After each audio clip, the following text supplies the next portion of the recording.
Alibaba మరియు అతని అన్నయ్య కాసిం ఒక వ్యాపారవేత్త కుమారులు. వారి తండ్రి మరణించిన తరువాత దురాశపరుడు అయిన కాసిం ధనిక మహిళను వివాహం చేసుకుని తన తండ్రి వ్యాపారము మరియు తన భార్య సంపదపై బతుకుతూ ఉండేవాడు. అలీబాబా మాత్రం ఒక పేద మహిళను వివాహం చేసుకుని కట్టెలు కొట్టి జీవనం సాగించేవారు. కాసిం మరియు అతని భార్య అలీబాబా మరియు అతని కుటుంబాన్ని ద్వేషించేవారు. ఒకరోజు అలీబాబా అడవిలో కట్టెలు కొట్టేకు వెళ్ళినప్పుడు కొందరు 40 దొంగలు గుహ వద్దకు రావడం చూశాడు. గుహద్వారం పెద్ద రాయితో మూసి ఉంచబడింది.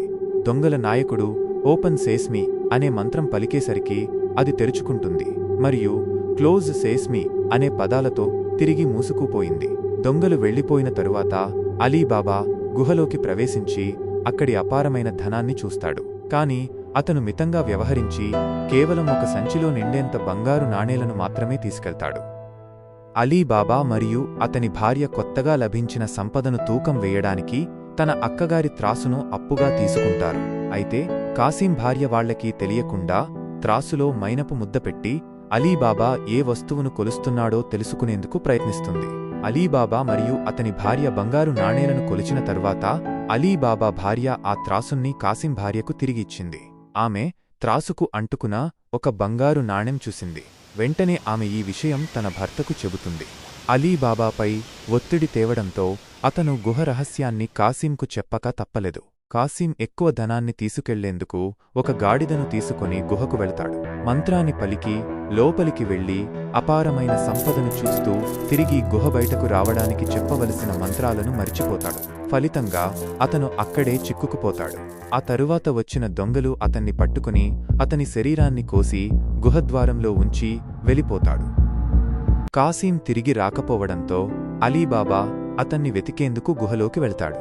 అక్కడ అతని అన్నయ్య శరీరాన్ని ముక్కలుగా కోసి పడేసి ఉన్నట్లు చూసి తీవ్రంగా ఏడుస్తాడు. అతను గుహలో అతని అన్న శరీరాన్ని తెల్లటి వస్త్రంలో చుట్టి గుహ బయటకు తీసుకువచ్చి కాసిం శరీరాన్ని మంటలలో కాల్చేశాడు. ఈ విషయం కాసిం ఇంట్లో పనిచేసే తెలివైన మౌరిజానాకు చెబుతాడు. దొంగలు తిరిగి వచ్చి శవం కనిపించకపోవడంతో వారి రహస్యం మరొకరికి తెలిసిపోయిందని అర్థం చేసుకుంటారు. వెంటనే వారిలో ఒకడు పట్టణానికి వెళ్లి ఆ వివరాలను గమనించే ప్రయత్నం చేస్తాడు. ఈ క్రమంలో అతను బాబా ముస్తాఫాను కలుస్తాడు. అతను ఒక మృతదేహానికి తెల్లటి వస్త్రం కుట్టిన విషయాన్ని గర్వంగా చెప్పడంతో దొంగకి విషయం అర్థమవుతుంది. వెంటనే అతను బాబా ముస్తాఫాను అడిగి అలీబాబా ఇంటిని కనుకుంటాడు. ఆ దొంగ ఆ ఇంటి తలుపుకు ఒక గుర్తు వేస్తాడు. తద్వారా మిగిలిన దొంగలు రాత్రి వచ్చి అందరినీ చంపవచ్చు అని పథకం వేస్తాడు. అయితే మౌరిజానా ఈ సంఘటనను గమనిస్తుంది. ఆమె అప్రమత్తంగా వ్యవహరిస్తూ అదే గుర్తును ఇతర ఇళ్ల తలుపుల మీద కూడా వేస్తుంది. రాత్రి 40 మంది దొంగలు తిరిగి వచ్చినప్పుడు ఏది అసలు ఇల్లు అనే విషయాన్ని గుర్తించలేకపోయారు. కోపోద్రిక్తుడైన వారి నాయకుడు విఫలమైన దొంగను హత్య చేశాడు. తదుపరి రోజు మరో దొంగ బాబా ముస్తఫాను వెతికి మరలా ప్రయత్నించాడు. ఈసారి అలీబాబా ఇంటి ముందు అంచుకు చిన్న ముక్క తీసి గుర్తుపెట్టాడు. కాని మోర్జియానా మళ్లీ అది గ్రహించి అదేవిధంగా అన్ని ఇంటి అంచుల ముక్క తీసింది. ఈ ప్రయత్నంలో కూడా విఫలమైన దొంగను దొంగల నాయకుడు చంపేశాడు. చివరికి దొంగల నాయకుడు స్వయంగా వచ్చి అలీబాబా ఇంటి బయటి రూపాన్ని పూర్తిగా గుర్తుంచుకున్నాడు. తన యుక్తిని అమలు చేయడానికి అతను తాను ఒక నూనె వ్యాపారి వేషం కట్టి అలీబాబా ఇంటికి నూనె అమ్మేవాడుగా వచ్చాడు. అలీబాబా అతనిని అతిథిగా స్వాగతించాడు. అతను 38 కుజాలను తీసుకుని వచ్చాడు.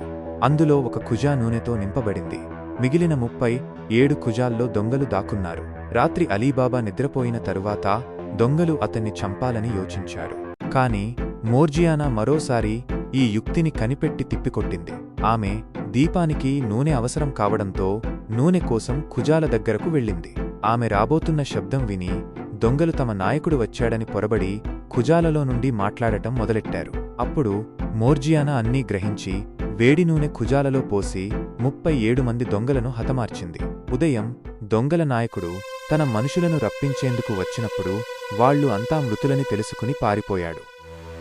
తీరా తన ప్రతీకారం తీర్చుకోవడానికి దొంగల నాయకుడు ఒక వ్యాపారిగా మారి అలీబాబా కుమారుడితో స్నేహం చేసి అలీబాబా ఇంటికి భోజనానికి ఆహ్వానించబడాడు. కాని మోర్జియానా అతని గుర్తించి అతనికి ముందు ఒక ఖడ్గ నృత్యం చేస్తూ అతని గుండెల్లో కత్తిని పొడిచి చంపింది.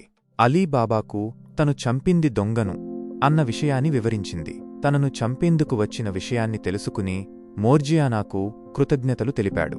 ఆమె తెలివితేటలకు కృతజ్ఞతగా అలీబాబా తన కుమారుడిని మోర్జియానాకు ఇచ్చి వివాహం చేశాడు. ఈ ఘటన అనంతరం గుహలో ఉన్న నిధి రహస్యాన్ని తెలిసిన ఏకైక వ్యక్తిగా అలీబాబా మిగిలిపోయాడు. Please like, share, subscribe for more videos and hit the bell icon to get notification.